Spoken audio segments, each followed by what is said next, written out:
540 WAUK, Milwaukee's real news and great conversation. And now on your FM dial at 100.3. Here's your Daily News Roundup. With local news on 540 WAUK on 100.3 FM, I'm Stuart J. Waddles. A controversial part of a Milwaukee redevelopment plan is now off the table after strong community opposition. Developers say they're removing a proposed data processing facility from the former Midtown Walmart project. Plans still include a public library branch, self-storage, and hundreds of affordable housing units. City leaders say the change follows weeks of feedback from people who raised environmental concerns. The project will return to the Plan Commission for another review soon. People in Milwaukee can now get a clearer look at police activity through two new online tools launched by the department. The new Arrest Dashboard and Calls for Service Dashboard gives the public real-time access to data on arrests and police response times across the city. You can filter by type of incident, location, or time, and maps show where things are happening without revealing victims' identities. Police say the move is part of a push to make policing more transparent. The dashboards are available now on the city's police department website. It's all news all morning from 540 WAUK on 100.3 FM. Former Milwaukee County Judge Hannah Dugan will learn her fate tomorrow. Dugan was convicted by a jury last year for helping an undocumented man avoid arrest by leading him out of a courtroom using a private door. Her lawyers are asking the judge to sentence her to time served, while prosecutors say she should get 15 to 21 months. A federal judge will announce that sentence tomorrow. New details have been released in the tragic Geneva Lake boating incident that left 3 children dead. Officials say the group was on a 23-foot boat last Friday when fast-moving storms created dangerous conditions. That included strong winds and large waves. The operator tried to reach safety, but the boat capsized and sank after being hit multiple times. 6 adults and 1 child were rescued, while the 3 missing children were later found in the capsized watercraft. The case remains under review. Travelers at Mitchell yesterday faced major disruptions as dozens of flights were canceled or delayed.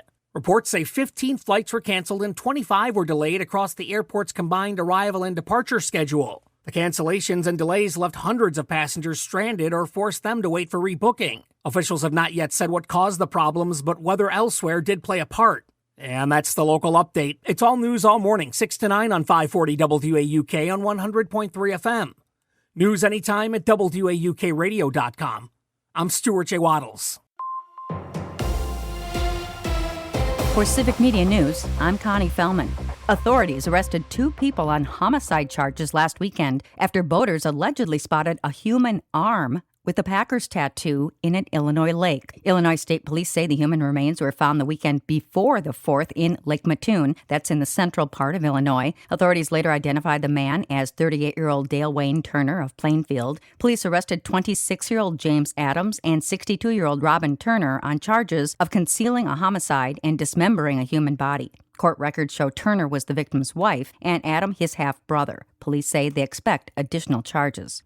Thousands of 4th of July travelers got a bit of freedom from recent exploding prices at the pump. But as Civic Media's Melissa Kay tells us, we're still paying more than we were over last year's Independence Day. Gas prices fell 8.3 cents over the last week, landing at an average of $3.55 on Monday. This is 41.4 cents per gallon, lower than a month ago, but almost 63 cents higher than this time last year. Officials at Gas Buddy say prices fell in nearly every state over the last week, with diesel declining in all 50. The national average of gasoline on July 4th priced in at the 3rd most expensive Independence Day on record at $3.74. While oil prices are down, Gas Buddy officials say continued Ukrainian attacks on Russian refinery infrastructure is forcing Russia to shift from fuel exporter to importer. This is tightening global supplies and putting upward pressure on prices. I'm Melissa Kay, Civic Media News. Gas experts say until the refining supply picture improves, significant further drops at the pump may be limited. Nonprofit groups across Wisconsin could get help boosting security as a new federal grant opens for applications. The program is aimed at organizations that may face threats because of their mission or beliefs. State officials say groups must show they are at risk and outline their security needs. Applications are due by July 15th.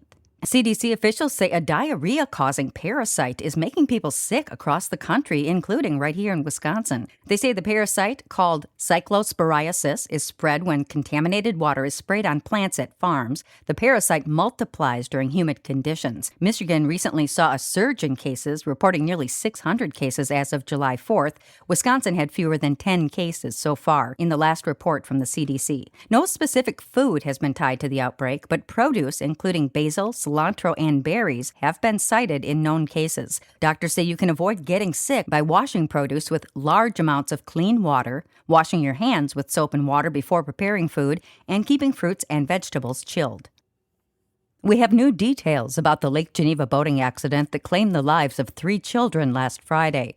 Geneva Lake Police identified the children in a release yesterday as a 6-year-old boy and 2 girls ages 7 and 10. Police said the 47-year-old man operating the boat had extensive boating experience, and all the children on board were wearing properly fitted life jackets. Police say the driver was trying to get to shore when at least 2 large waves broke over the bow, capsizing the boat.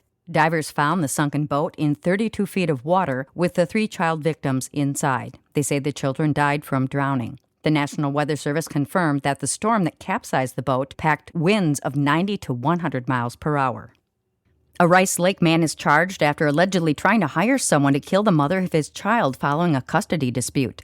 A criminal complaint shows Tyler Crotow was in jail earlier this month for a separate case when he tried to hire a fellow inmate. The inmate told officials that Crotow repeatedly said he wanted his ex to die and that he wanted it to look like a fatal overdose. His plans included having the inmate's female acquaintance befriend the woman, then provide her with a fatal dose of drugs. Crotow is charged with solicitation of first-degree intentional homicide and faces up to 12.5 years in prison, a $25,000 fine, or both. And that's your state news update. I'm Connie Fellman for Civic Media News. A comeback win in St. Louis. Hi, I'm Mike Clemens with sports. Baseball, the Brewers were down 3-0, then scored 4 runs in the 7th to beat the Cardinals last night, 4-3. David Hamilton could miss some time. The speedy third baseman rounding first on a 2-run RBI double during that 7th inning rally and left with tightness in his left hamstring. Pat Murphy. Yeah, I don't know. As hamstrings go, they usually take a little time, so I'm anticipating it's going to take a little time. Today it's a doubleheader against the Cardinals. Jacob Mizorowski with a starting game 1. World Cup soccer, the USA eliminated by Belgium last night, 4-1. The USA's head coach asked if news of President Trump calling FIFA was a distraction for the team. I think we were not good enough today. We don't need to find another excuse, or wasn't our day. It wasn't a situation that affect us on the group. That's USA head coach Mauricio Pochettino. With sports, I'm Mike Clemens. Mostly sunny today with a high in the mid-80s this afternoon. Tonight, mostly clear to partly cloudy. We're going to drop to around 65 for a low. Tomorrow, mostly sunny. We may catch an isolated shower or thundershower with a high in the mid to upper 80s. I'm meteorologist Sean Cable. That's your Milwaukee News Roundup from WAUK. Find more news anytime at WAUKradio.com/news. Subscribe to this podcast on Spotify, Apple, or wherever you find your podcasts.